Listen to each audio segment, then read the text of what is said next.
Hey there everybody, welcome back to Reacteria. The other day, I was tagged in a TikTok video where a woman named Brenna was lamenting the fact that the theory of evolution was taught as a fact in her public high school. One thing that always really rubbed me the wrong way when I was going to a public high school was the fact that the theory of evolution was taught as fact. It was always either the theory of evolution or the Big Bang Theory, and it was never really any other option. And deep down I knew that it was wrong because I believe what the Bible says, I believe that we have a creator, but I didn't know how to defend that. In her video, she mentioned that she had just watched another video from someone named Will Spencer called What Your Teachers Won't Tell You About Evolution, and the rest of her video was just parroting the things that she had learned from him. Now, I already released a response to her video in which I encouraged her to get her science education from people who actually care about this stuff because Will obviously does not. But I did make it a point to watch Will's entire video in order to better understand where Brenna was coming from. And as soon as I did, I knew I had to talk about it here. Now, this is where it gets a little bit tricky for me as a professional content creator. You may not think about this out there in the audience, but I have about 1.4 million followers on TikTok and about 300,000 subscribers here on YouTube, and that means that I need to be very careful about who I make videos about and the tone of those videos, because this is the internet and it's very easy to come across as bullying a smaller content creator when someone with a larger platform rains a bunch of negative attention down on them. It's a major problem with the internet industry, and I'm trying not to be a part of it. Now, Brenna has about 420,000 followers on TikTok, so I had no problem making a video about her, especially because my response was relatively kind. But Will Spencer only has about 10,000 subs here on YouTube, which means I usually wouldn't respond to somebody like him because it's just a bad look. It encourages bad behavior, and I don't want to be a part of that.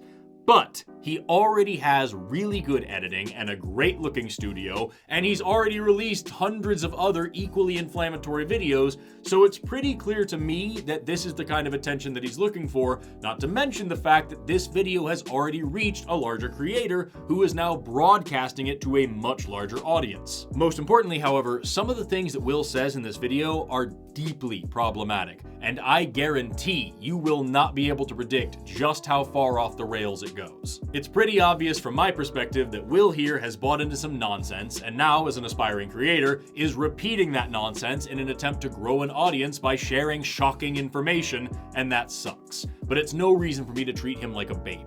Whether he realizes it or not, the arguments that he makes and the language that he uses are deceptive and harmful, and some of them are just downright crazy, and I'm going to treat them as such. But as I do, I just want to be very clear that I am not now, nor am I ever, encouraging you, the audience, to go harass somebody on my account. One last quick thing before we get started, I just want to take a second to thank my patrons on Patreon and my channel members here on YouTube. They are the reason why I'm able to dedicate so much time to content creation and also traveling for speeches and hosting charity events and so many other things. If you can, please consider joining one of those two illustrious groups by using the links down below this video, and if not, that's totally okay. Just please make sure that you like and subscribe to help the channel grow. And I'd also like to show you this brief message from today's sponsor, Brilliant.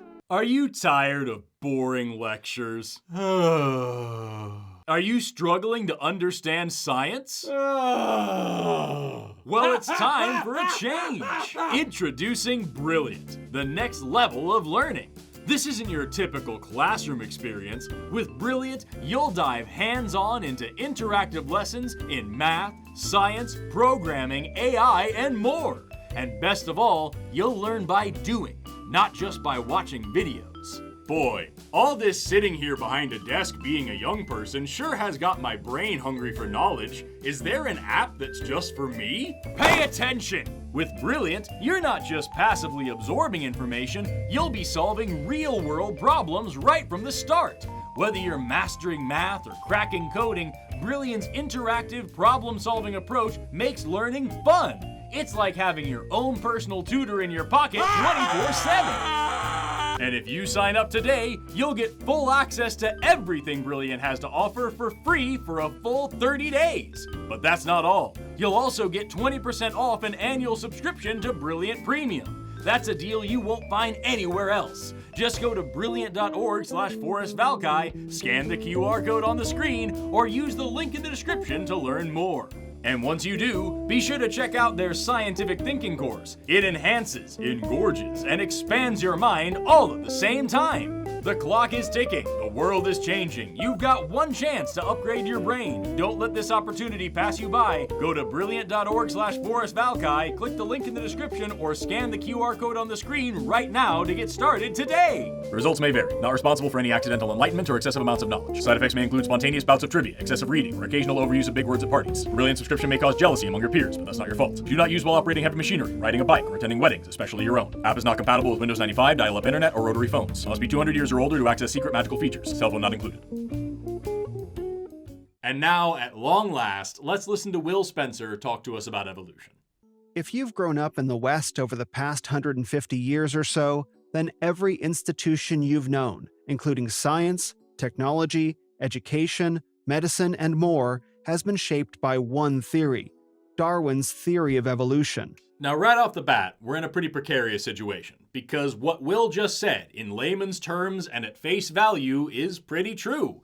But the language that he's using and the underlying message of the video are deceptive. Science and medicine and education and all these other things are indeed shaped by the theory of evolution.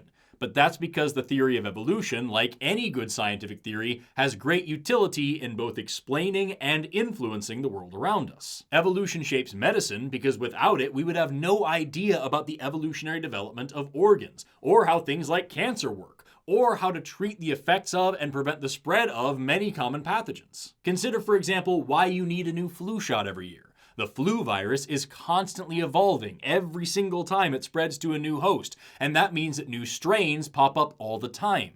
Using epidemiological data and a good understanding of evolution, we can predict which strain is going to become dominant and manufacture effective vaccines to stop that spread in its tracks. Or you can think about agriculture. Every single bit of food that you can either buy from a grocery store or grow from commercial seeds is shaped by artificial selection. Literally the exact same process of selecting for certain traits that we see out in the wild, except instead of nature selecting for traits that aid in survival and reproduction, it's us selecting for traits that look good, taste good, grow better, or pack in more nutrients. Both of these examples account for the saving of millions, if not billions, of lives by preventing the spread of disease and combating malnutrition, and neither of them would be possible without evolution. And if you just extend that out, you can see why evolution does indeed shape these industries that Will is talking about here. It's real and it's important, and so it plays a role in how these industries play out for the exact same reason and in the exact same way that other theories like gravity and plate tectonics do. But as I said earlier, the specific language that Will is using and the messaging behind it are a problem.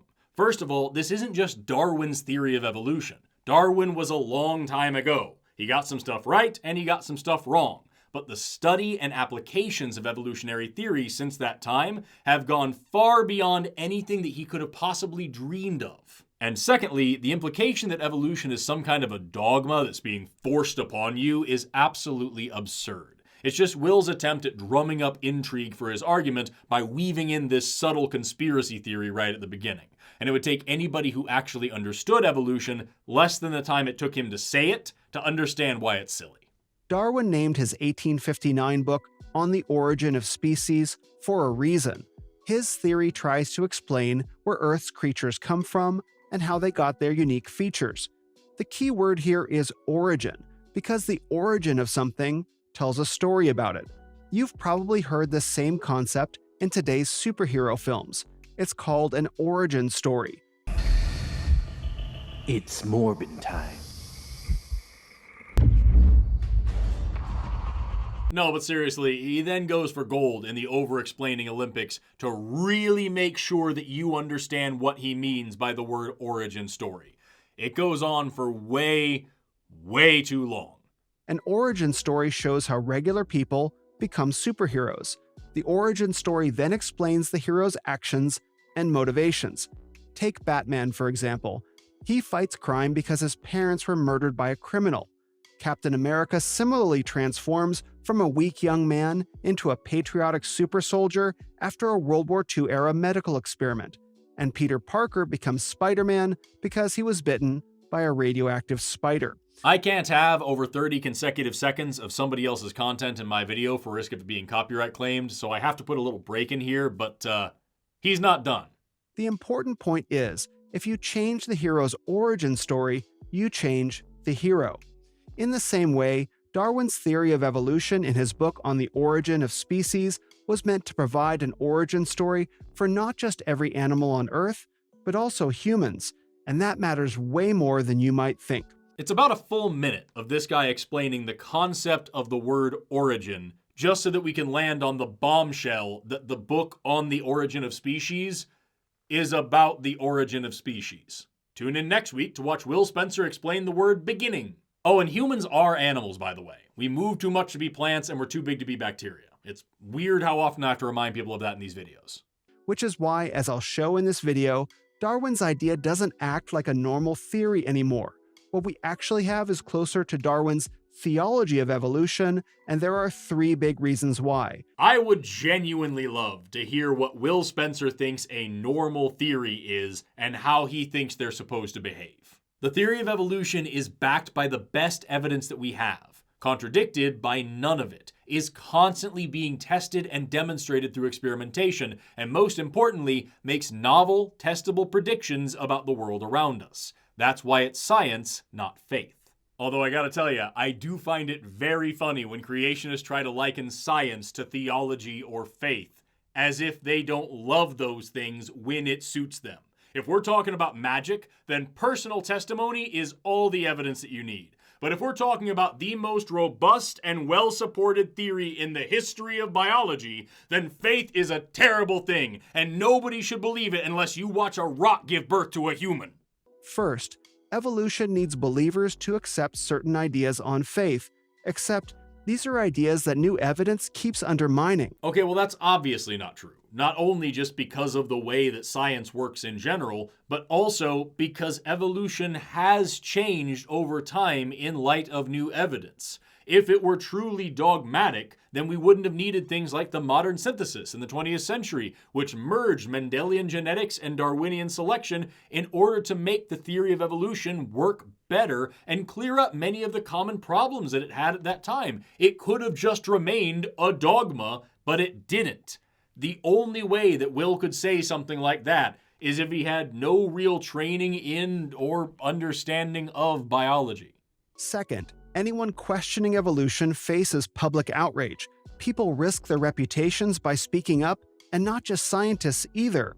Even everyday people like you and me feel afraid to ask informed questions. That's also obviously not true. Questioning evolution is a massive industry. Case in point, Will is literally doing it right now in order to establish his reputation, not risk it. Also, the history of science, especially biology, is punctuated with stories of people tearing down paradigms, debunking big theories and big ideas, and knocking scientists off of their pedestals. Again, the only way that somebody could say what Will is saying right now is if they have only ever learned about evolution from creationists. There's no logical reason for this fear, except for the third reason.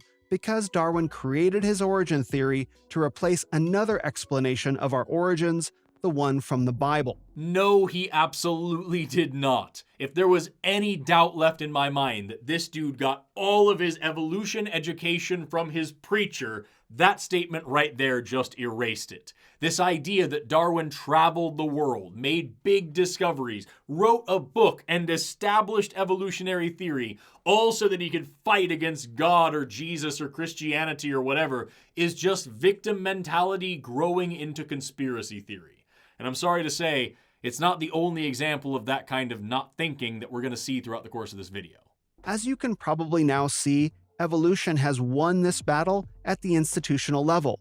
This victory has led to serious problems in our past, our present, and possibly our future. It won this battle at the institutional level because it is demonstrably true.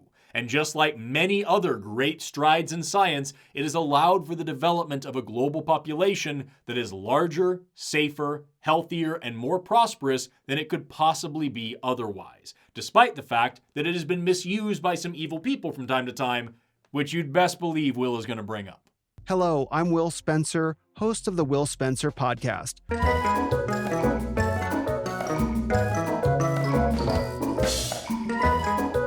I spent 20 years exploring the New Age, visiting over 30 countries before finding my way to Christ. Now I help young men build their Christian faith. Hello, I'm Forrest Valkai, host of Reacteria. I spent over a decade studying and teaching science, attending 4 different colleges and universities, all while earning several undergraduate and graduate degrees. Now I help people all around the world build their understanding and appreciation of reality. In all seriousness, it's great to hear this guy's background because it really helps you understand the tone and the arguments and the general lack of a thought process behind this video. He spent decades traveling the world and exploring spirituality, and his current career is all about teaching Christianity. So now he's going to tell you about science. You don't order sushi from a taco restaurant, and you don't learn science from a missionary. And Will Spencer is here to demonstrate why. Okay, before we get too deep into Darwin's theory of evolution, let's be clear about what it actually claims. Darwin said evolution works through something called natural selection. In a world of limited resources for food and shelter, species must fight to survive. They struggle to reproduce while competing with other species in a harsh environment.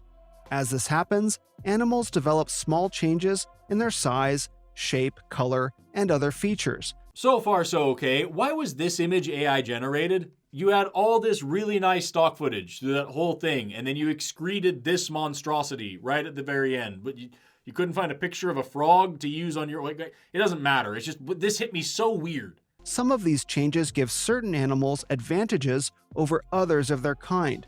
These helpful changes then pass down to future generations.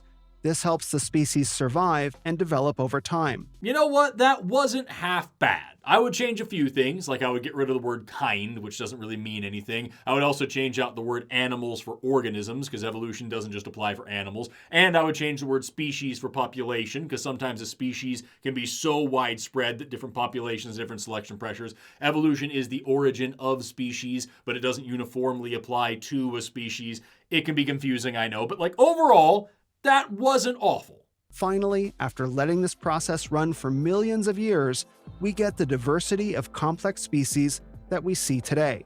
This is Darwin's theory for the origin story of all the creatures on Earth. Today's animals come from other, older animals developing over a long, slow, gradual process of often random but useful transformations. And now is where we're starting to get into the nonsense. At face value, that's still okay, but when you hear a creationist use the word random, the writing's kind of on the wall for how the rest of the conversation's going to go. Just so we're all on the same page, mutations are random, but selection is not. Natural selection is the non-random selection of random mutations. Most mutations are silent, meaning they do nothing. Others are beneficial, and still others are deleterious. But at the end of the day, mutations are still just one part of evolution, and you'd better believe you're not going to get a bit of that context or nuance from Will's video. Remember how I said the theory of evolution is actually more like a theology of evolution? Unfortunately. This is because it requires us to take a few things on faith. One of the things that evolution requires us to take on faith is that the transitions between species can be documented. No, it doesn't. Think about a hero's origin story again. Please, no. We see every step of young Bruce Wayne becoming Batman. We watch him learn martial arts, high technology, costume design, everything. Without seeing these steps, we wouldn't believe his transformation. The obvious issue here being that if I were to meet Batman, I could then run tests on him to demonstrate that he is actually Bruce Wayne. We could compare characteristics between Batman and Bruce Wayne, like height or eye color or fingerprints. That's kind of like homology. Or we could just track his whereabouts to see that he disappears where Bruce Wayne appears and vice versa. That's kind of like the fossil record. Or I could just take a DNA sample and demonstrate that he is genetically identical to Bruce Wayne. That's like genetics or systematics. In any of these circumstances, we could demonstrate that Batman and Bruce Wayne are the same person, which means we could believe the transformation without having seen it, because that's how evidence and logic work. Surely for a theory as important as evolution, we should see species change over time too, right? But we don't. Yes, we do. There are plenty of examples of observed evolution, both in the laboratory and out in the field, where species are shown to take on new characteristics that they didn't have before based on novel and traceable selection pressures. If you're trying to challenge a discipline that values evidence, denial is not your friend. If Darwin's theology were correct, we should find countless fossils showing these transitions. The fossil record should back up his idea of a slow, step-by-step process of development. I like the way that he said that we should see changes in the fossil record, and then he edited in 3 different images which famously show the kind of changes that we see in the fossil record. The evolution of whales is well documented, with fossils that clearly show their transition. Tiktaalik is one of the most famous transitional fossils of all time, and this diagram showing the evolution of limbs for walking on land with the associated fossil species in which we see them, including Tiktaalik, is another great example. This dude literally just debunked himself, but I would bet money that if he was ever confronted with that, he would go full Dwayne Gish and say that none of those species are transitional because they're all fully formed. For example, in his original book, Darwin claimed that given enough time, bears could transform into whales. That's not what he claimed. Darwin was talking about another scientist's observation of North American black bears swimming in water with their mouth open to catch insects. And he said that if there were enough insects that they could get all of their nutrients this way, then he could imagine that they might evolve to become more and more aquatic until they were, quote, as monstrous as whales. So he didn't say that bears would evolve into whales over time. He was just speculating to give an example of the kind of evolutionary thinking that he was proposing. And it turns out he wasn't that far off, because while insect-eating bears didn't evolve into whales, we found out a couple hundred years later that fish-eating artiodactyls did. He was ridiculed for this idea and ultimately retracted it. He didn't retract anything, he just removed it from later editions of his book because people like you kept mischaracterizing it, and he saw that it wasn't helping his arguments anymore. The same reason why he added references to a creator in later editions of his book as well, because angry zealots wouldn't shut up long enough to listen to what he was actually saying, and clearly still won't to this day. But it makes the point clear.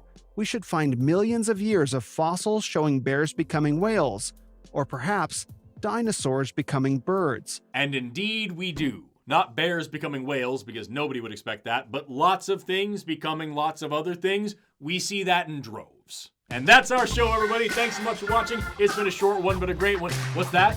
Oh, he's not finished? Oh, there's more. Remember this famous scene from the movie Jurassic Park? Oh, and it's movies again. This dude does know that, like, superhero flicks and monster movies aren't science documentaries, right? The scientist Alan Grant explains how the velociraptor was an ancestor of modern birds. Moon-shaped bones on the wrist. It's no wonder these guys learn how to fly.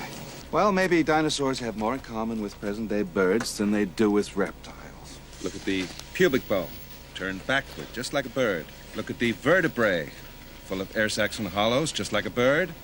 And even the word raptor means bird of prey. There's also the fact that velociraptor ulna bones have evenly spaced bumps which look strikingly like the quill nodes that we see on modern birds.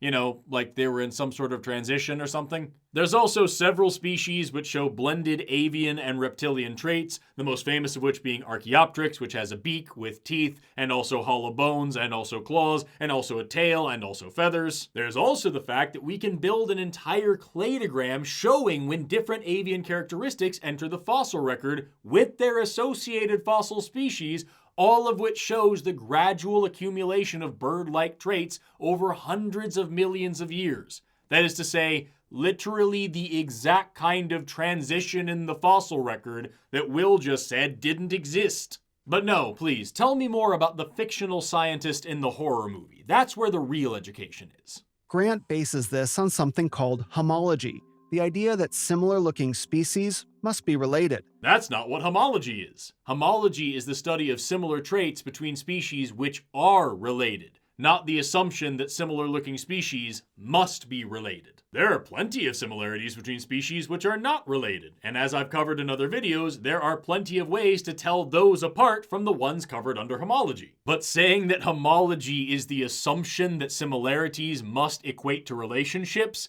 is like saying that geography is the assumption that the Earth is round because we can draw maps on globes. It's putting the cart before the horse, except the cart's on fire and the horse is drunk. Now that idea has its own problems that are way beyond this video's scope. Chief among them being the fact that you just made those problems up because you don't know what homology is. But if Grant were right, wouldn't we see fossils of velociraptors slowly becoming different kinds of birds? For Dr. Grant to be right, he would need to be real. Shouldn't we see lots of other transitions too? We should, but we don't. We do. And you literally just showed some on the screen a minute ago. What the fossil record actually shows is something very different.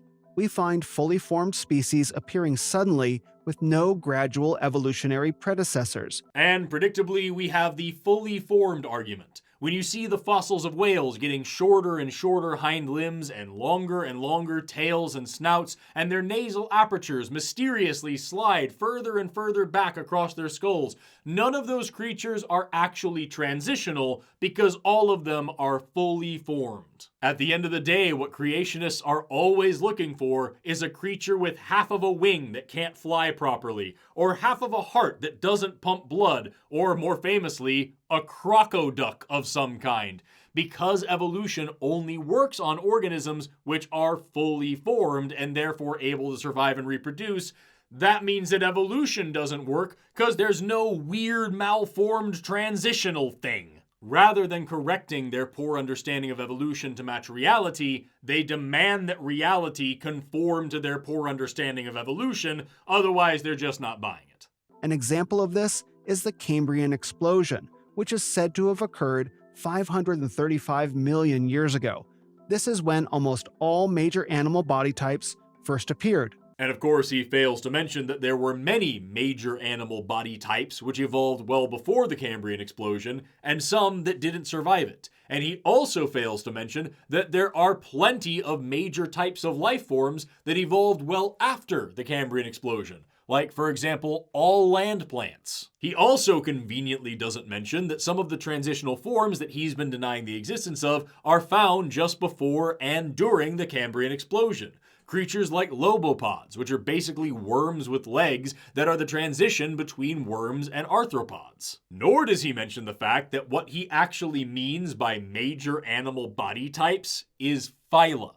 Remember, we classify life under the taxonomic hierarchy of life, domain, kingdom, phylum, class, order, family, genus, species. Phylum is pretty darn close to the top, and it covers a massive group of very diverse species. For example, reptiles did not evolve during the Cambrian, nor did mammals, or birds, or sharks. It was chordates, the very first animals with a spinal cord, evolved during the Cambrian, and then diversified into all those different things over 500 million years. So when Will says every major animal body type, he's banking on you thinking about chordates and assuming that he means all the things that walk on four legs, and all the things with wings, and all the things that slither on the ground, and all the things with fins.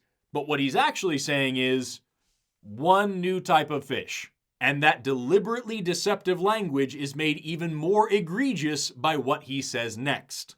How long did this explosion last? Just 5 to 10 million years, a mere blink in geological time. In this tiny window, species jumped straight to forms we'd recognize today, skipping all those supposed transitional steps. Again, we're talking about an extremely primitive animal with the simplest possible spinal cord. That's one example of the major animal body types that Will is talking about here. The Cambrian was a remarkable time of rapid diversification, and we saw several notable traits appear in the fossil record over the course of 10 million years. But Will here is trying to spin that to sound like we went from absolutely nothing all the way up to penguins and jaguars overnight. And the most important part of that Will and other creationists are sure to never mention is that one of those novel characteristics that evolved during the Cambrian was endo and exoskeletons. We just happened to see this sudden burst in the fossil record right around the same time as the evolution of things that reliably fossilize. Could it be a coincidence? This isn't a one-time thing, by the way. Scientists have found at least 14 other similar events. The famous biologist Eugene Koonin called these biological Big Bangs. Now, I want to share some examples, but many have some tricky names. So here's a clip from the Discovery Science Institute where paleontologist Gunter Beckley will explain a few of those in a delightful German accent. The phenomenon of sudden appearances in the fossil record is not just an exceptional case. Just so we're all clear, there is no Discovery Science Institute. It's just the Discovery Institute. And we know that's who he's talking about because he puts the URL for their YouTube channel here on the screen while he plays this clip. For those of you who don't know, the Discovery Institute is a group that attempts to paint itself as a legitimate research organization, but who actually has two major goals, one of which being to push the pseudoscience of intelligent design and fight against the teaching of evolution, and the second of which is to instill theocracy by permeating every level of our social and political lives with their creationist dogma. And that's not an exaggeration. They literally published a document saying that, and then denied doing that, and then justified doing that by saying that materialism leads to genocide. You can learn about all those things in this video right here. All that is to say, Will is now playing you a clip about how evolution can't possibly explain all these crazy events in the fossil record. And the clip is made by people who are paid much more than him to convince you that evolution isn't real and the only other possible explanation is their specific religion. It's like trying to teach people that fast food is healthy by referencing a study by Dr. Ronald McDonald. It's also important to point out that the sudden appearance of things that they talk about in that clip are neither as fantastical nor as compelling as they try to make it seem, but that's a whole other video in and of itself. The main point here is that Will doesn't know any of that, so he just lets the clip play without any criticism or nuance and then says this. Did you catch that? There are no transitional forms for flowering plants, butterflies, or modern birds. Looks like Alan Grant isn't the only fictional character in Jurassic Park. I'm not trying to whine or anything, but sometimes it really just hits me that instead of going to college for years and years and working my butt off reading and writing and studying and debating and actually trying to learn something about reality, I could have just traveled the world and explored my feelings and then started a podcast where I could have made a perfectly lucrative career by saying whatever popped into my empty head. The second reason I call Darwin's theory a theology is that it's taken on one of the worst traits of dogmatic religion. You can't question it. Try questioning it, and you face public ridicule. Here's what Richard Dawkins wrote in his book, River Out of Eden, A Darwinian View of Life. Quote, "It is absolutely safe to say that if you meet somebody who claims not to believe in evolution, that person is ignorant, stupid, or insane, or wicked, but I'd rather not consider that." He literally just criticized evolution as being dogmatic, and then in the same breath brought up the opinion of a single famous biologist as if he represented all of biology. He couldn't even suppress his dogmatic thinking long enough to finish one sentence about why dogmatic thinking is bad. So, if Dr. Dawkins still stands by this quote, he'd call me ignorant, stupid, insane, or even wicked for making this video. Now think about that pressure. Here's a fellow of the Royal Society of London, author of 16 books, the man who invented the term meme. No wonder people fear questioning evolution. No one avoids denying evolution out of fear of upsetting Richard Dawkins. I have publicly criticized Richard Dawkins many times. We don't deny evolution because evolution is undeniable. The evidence for it is overwhelming, and you can see it happening with your own eyes. It's only people like Will, who don't understand evolution but choose to talk about it anyway, and a handful of scientists, usually at places like the Discovery Institute, who actually stake their claim in denying evolution, almost always to appease a niche market of science-denying religious folks who don't like to think about how much they rely on the study of evolution every single day. Whereas people like me need to constantly fact-check ourselves, weigh the evidence for and against our claims, and make sure that we have a well-reasoned argument for what we believe and why, people like Will need only to flatly deny the existence of any evidence that contradicts them and pass the offering plate. But a growing tide of scientists are beginning to speak up. In fact, more than 1,000 PhD scientists, experts in biology, chemistry, and physics have signed a public statement expressing serious doubts about Darwinian evolution. They see what we've seen. The fossil evidence doesn't support evolution's basic claims. Amassing a big, long list of scientists who all denounce evolution is a creationist tradition as old as evolutionary theory itself. And it's popular because it's effective. Most people don't understand how this stuff works, or how many scientists there actually are in the world, and just how different their opinions are on absolutely everything.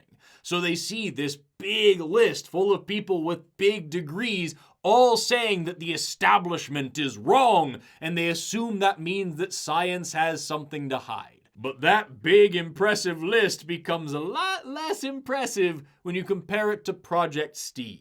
Project Steve was started by the National Center for Science Education in direct response to this particular kind of creationist claim.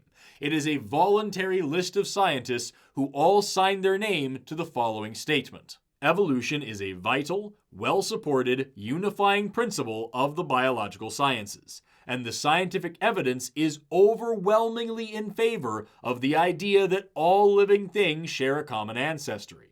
Although there are legitimate debates about the patterns and processes of evolution, there is no serious scientific doubt that evolution occurred or that natural selection is a major mechanism in its occurrence.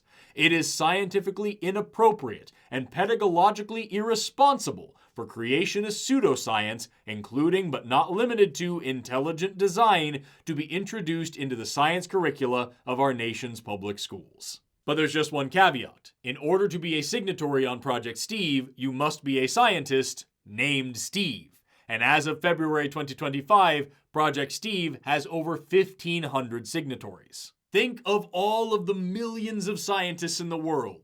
Will was able to find a list of 1,000 of them that doubt evolution. But there's another list that's 50% longer of scientists who accept evolution and are also named Steve. So the next time a creationist tries to tell you about all these scientists they have on their side, just remember that among the scientific community, there are not only more evolutionists than creationists, there are more Steves than creationists. And remember the Royal Society, that prestigious group that Dawkins belongs to? They've held meetings of top evolutionary biologists to address growing problems with the theory not fitting the facts. And immediately, Will gets right back to spreading lies that he heard somebody say and never fact-checked. He already cited the Discovery Institute before, so I'm willing to bet money that he heard that from Dr. Stephen Meyer, who is one of the founders of the Discovery Institute and who has been regurgitating that story on podcasts and PragerU videos alike for years now. If you'd like to learn more about that, you can check out the same video that I recommended earlier, in which Dr. Meyer claims that an eminent scientist from the Royal Society says that evolution just doesn't work. And then I read a response from that very same scientist explaining why Dr. Meyer is wrong and that isn't what he said at all. Ask yourself, if the science were settled, why are so many accomplished researchers speaking up?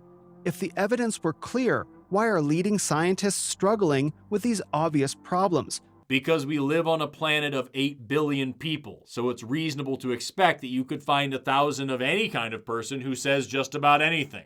Also, one of the notable people you can see in that long scroll of scientists is Dr. Michael Behe, and I'm willing to bet that Will Spencer has no idea why that's so funny.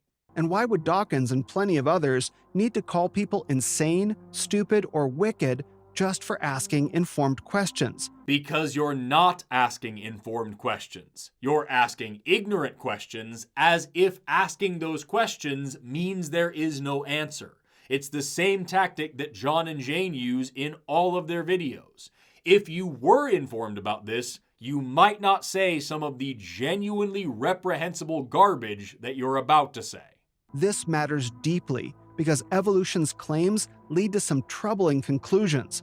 Remember what we learned about origin stories? If you change the origin, you change the hero. So what happens when you change humanity's origin? What if instead of being made in God's image, humans are just advanced animals as Darwin suggested? Well, as it turns out, this leads to some really uncomfortable conclusions. Let's pause right here and take a guess at what awful claim Will is about to make. Will it be A, that evolution promotes racism? B, that some evolutionary thinkers were evil, so evolution is too? Or C, that evolution leads to genocide? Get your guesses in now, and let's roll the next clip. If humans descended from animals gradually, with transitional forms over millions of years, then wouldn't it stand to reason that some humans are further along that evolutionary path than others? And maybe some humans alive today are those transitional forms. If you guessed A, evolution promotes racism, you're unfortunately correct. Now, modern evolutionists try to distance themselves from these ideas, but not only are they logical conclusions, but many evolutionists once believed them, and these ideas were used to justify discrimination, eugenics, and much more. This movement was called social Darwinism. Those are absolutely not logical conclusions. The only reason that early biologists believed things like that is because they didn't have the data that we do today, so they just went along with their worldview, which was already warped with that kind of racism. Social Darwinism is thoroughly debunked pseudoscience, which requires you to not understand how humans evolved, or that evolution is not orthogenic, meaning it does not have a goal. Those were both very unfamiliar concepts at the time that people were pushing things like eugenics, which is why that type of thinking evaporated with better science. Trying to vilify evolution because some racist biologist didn't understand human ancestry, so they went along with the backward thinking of their time, is like trying to vilify medicine because early doctors didn't understand germ theory, so they used to treat fevers by bleeding people out to balance their humors. It is a completely brainless talking point that hinges on the argument from adverse consequence fallacy and a general ignorance of the history of science. As I said at the beginning, I'm not going to baby Will here, but I am going to do him the courtesy of assuming that if he knew the first thing about what he was talking about, he would not have said something so disgusting as agreeing that phrenology and eugenics are logical conclusions of evolutionary theory. That right there is why education is so important. One key figure was British philosopher Herbert Spencer. Trust me, no relation. Are you sure? Who coined the term survival of the fittest. Which anyone with a sophomore level of understanding in biology can tell you is a massively misrepresented phrase which almost never means what a creationist thinks it means. Spencer proposed that we apply Darwinian principles to society with minimal economic and government intervention. Let human evolution follow the same path as animal evolution. The fittest would survive, the weak would die off. Now, if man is made in the image of a mere animal, what's the harm in this? We could let whole nations or people groups die, and it's just nature taking its course. If you guessed B, some early evolutionary thinkers were evil, therefore evolution is too, you're unfortunately correct. Just in case it isn't clear, a nihilistic view of morality in nature is not the same thing as lacking a social conscience. It's genuinely horrific that Will can make that connection with a straight face without seeing how insane it is. If you find this horrifying, congratulations, you have a conscience. Something, by the way, that animals don't have. Other animals absolutely have consciences. They play a major role in the inclusive fitness of social species. This is the same level of argument as when creationists say that other apes don't have whites in their eyes. There are plenty of scientific examples of animals protecting one another, helping one another, developing friendships, experiencing grief, sacrificing rewards, sacrificing themselves. And even if none of that was true, humans are animals, and denying that is insane. The next 3 minutes or so of Will's video is just more of the same. He just gives a couple more examples of other famous biologists with racist ideas and how those ideas led to atrocities. And then he says this. And let me tell you about a third key figure, Ernst Haeckel. He was a German biologist who gave us the term ecology. But here's what many don't know. Ernst Haeckel believed the German people were the most superior race on Earth. Haeckel, Germany's most influential social Darwinist, believed in an autocratic German state and the superiority of German culture. Later, a certain mustachioed German leader took Haeckel's ideas into his book Mein Kampf. He wrote about the struggle for existence, survival of the fittest, racial hierarchies, and superior races dominating inferior ones, including through military force. This thinking then helped justify the German invasion of, quote, inferior Slavic Poland on September 1st, 1939, starting World War II. If you guess C, evolution leads to genocide, you are unfortunately correct. The obvious rebuttal here is that evolution teaches a strong and valuable anti-racism and anti-eugenics lesson. Understanding things like the shared ancestry of humans, the importance of genetic diversity, and the origins of different ethnicities provides you with a clear, solid scientific foundation to reject racism, whether your motivations be purely selfish, purely ideological, or anywhere in between. But beyond that, if Will really wants to play this game of guilt by association, he's going to be very upset when he learns about just how many slave owners used the Bible to justify slavery, how many Nazi soldiers had "God is on our side" printed on their belt buckles, and how the American eugenics movement regularly called their mission God's plan. And that's not mentioning the countless other atrocities around the world and throughout history committed in the name of Christianity. The KKK is a Christian organization. The Lord's Resistance Army is a Christian organization. The Declaration of Secession that made Texas part of the Confederacy specifically states that the enslavement of Africans is the will of the Christian God and that it is recognized by all Christian nations. Now, of course, Will can just say that those other Christians weren't practicing his faith properly, or that modern Christians distance themselves from those beliefs. But that's absolutely no different than what he just dismissively accused biologists of doing. So I'm not sure that this particular logical fallacy is really a good fit for him. The point is, trying to blame Darwin for racism is like trying to blame Einstein for the use of nuclear bombs or Newton for people throwing apples at each other. Someone misusing science is not an argument against science. And this theology wasn't an accident either. It was designed to replace the dominant human origin story, Christianity. Now, you might doubt this. Maybe you think evolution's theological impact was unintended. No one meant to replace Christianity, it just happened naturally. The fittest explanation survived, right? Well, let me change your mind. It's about this point near the end of the video that Will fully steps into his role as an absolute caricature of what he is. And what he is a middle-aged white Christian man with a podcast, unabashedly spouting opinions that are as strong as they are uninformed about how his worldview is so strong and powerful that it's dominated the whole world, but is also so weak and fragile that it needs to be protected against the encroaching tides of critical thinking. Watch now as he shows his entire hand and reveals that the sum total of all of his misunderstandings about science is one massive conspiracy theory. Ernst Haeckel wrote to Charles Darwin on Darwin's 70th birthday. He congratulated Darwin for having, quote, shown man his place in nature and therefore overthrowing the anthropocentric fable, end quote. What is the anthropocentric fable, you might ask? It's the idea that man is made in God's image with the command to be fruitful and multiply, fill the earth, and subdue it. If there were any of you left that weren't fully convinced that Will plagiarized this entire script directly from the Discovery Institute, that part right there should have done it for you. Not only is their content loaded with that kind of messaging, but here's an article directly from their website from 2005 titled Murderous Science from Darwin to Hitler, Evolutionary Ethics, Eugenics, and Racism in Germany. And here's the part where they tell this exact same story about Haeckel writing a letter to Darwin, congratulating him on helping to overthrow the anthropocentric fable. The only difference being that the Discovery Institute, the pseudoscience peddling cult, at least has the capacity to understand what the anthropocentric fable is. Which isn't just the Christian mythology, as Will claims, but the belief in the supernatural character of human life, the sacredness of the human person, and the absolute warrant of conscience and Christian or Kantian ethics. The anthropocentric fable is the erroneous assumption that humans are somehow special in the eyes of nature.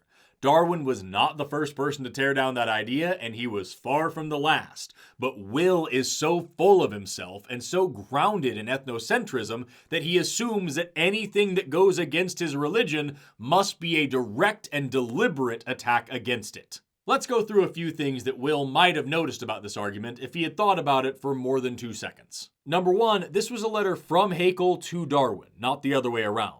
It makes zero sense to try to frame Haeckel expressing his opinion as Darwin expressing his plan. Number two, you've already shown us that Haeckel was a bad guy, so even if we agreed that what he wrote in this letter was a bad thing, we already know he was a horrible racist, so why would this be all that shocking? Number three, Darwin never set out to destroy Christianity. In fact, he never really set out to prove evolution either. His discovery of natural selection was the accidental result of a different job, and he was practically forced into publishing it. And best of all, number four, Will is claiming, without evidence, that Darwinism is out to replace Christianity and reshape society, when that exact thing, in reverse, is literally the written mission statement of the Discovery Institute, which is where he's stealing this entire script from. It's just beautifully ironic in an Alanis Morissette sort of way. Now, Haeckel wrote to Darwin in 1879. Even then, the German biologist celebrated how Darwin's origin story had replaced the Christian one. It showed man our, quote, true place in nature, just steps away from beasts. And some of us, more steps than others. And Will, just a few steps away from claiming that Darwin was part of the Illuminati. And that's what the theology of evolution comes down to. First, it demands faith in things the fossil record disproves. Second, it silences questions through shaming and professional threats, though thankfully that's starting to change. Third and finally, it was crafted and spread to promote anti-Christian and therefore anti-human ideas. We must stop this now. And there you have it, folks. The true insidiousness of Will's whole presentation. The accusation that was actually a confession this entire time. The assertion that anti-Christian is the same thing as anti-human. The definition of ethnocentrism, and the root philosophy that was the cause of all manner of genocide, colonialism, erasure, and so much more. Just in a more palatable disguise and with a very fancy microphone. And if you think that Will is done stooping to the lowest possible arguments, you'd be wrong. He's about to get a whole lot crazier real fast. Because evolution's impact didn't end with World War II. If we're still evolving to match changing conditions, and if the fittest still survive, then who's to say that any seemingly helpful change we want to make to humans is right or wrong? So hold that thought. We're talking about how evolution leads to eugenics, right? Just remember, that is where we're starting. Think about transgenderism, for example. I'm going to go ahead and let the whiplash from that settle for just a second, because believe it or not, the next part is even more wild. Imagine a post-industrial world where machines and AI androids do all of our heavy work, where we grow babies in technological wombs, a process called ectogenesis that scientists are working on right now.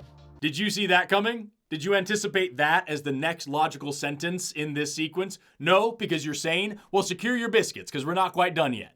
In that world, wouldn't fixed gender roles seem outdated? Why would men need strength? Why would women need to bear children? Robots could do all the work, and you could be whatever you choose, even surgically. It's just adapting to new conditions, right? Times change, so why shouldn't the sexes change too? If people believe in evolution, then they won't believe in Christianity, which means that robots will control the world, which means that babies will be born in sacks, which means that we will all get sex reassignment surgery. That is that man's fear.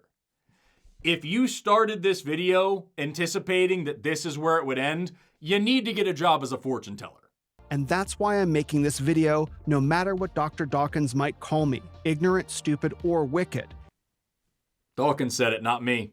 The last minute of Will's video is just him repeating himself and encouraging people to replace Darwin with Jesus or whatever. I don't think it's worth anybody's time to show it. Overall, I give this video a science teacher challenge level 2 out of 10, but neither of those points go to Will, because all he did was steal the most popular arguments from one of the most notoriously awful creationist organizations around. If we learned anything from this video, it's that having a podcast is not the same thing as having a biology degree, and what might happen if you were to buy a chia pet and water it exclusively with bad opinions. I've got a bunch of great stuff coming up, both on this channel and beyond. If you want to come see me in person at one of the places I'll be speaking this year, be sure to check out valkailabs.com for a full event schedule, and make sure that you're subscribed for more science content, because the channel's been growing a little bit faster than usual lately, and it's only getting weirder from here.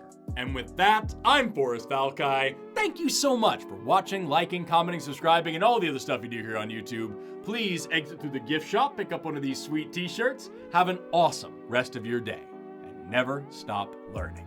Bye-bye.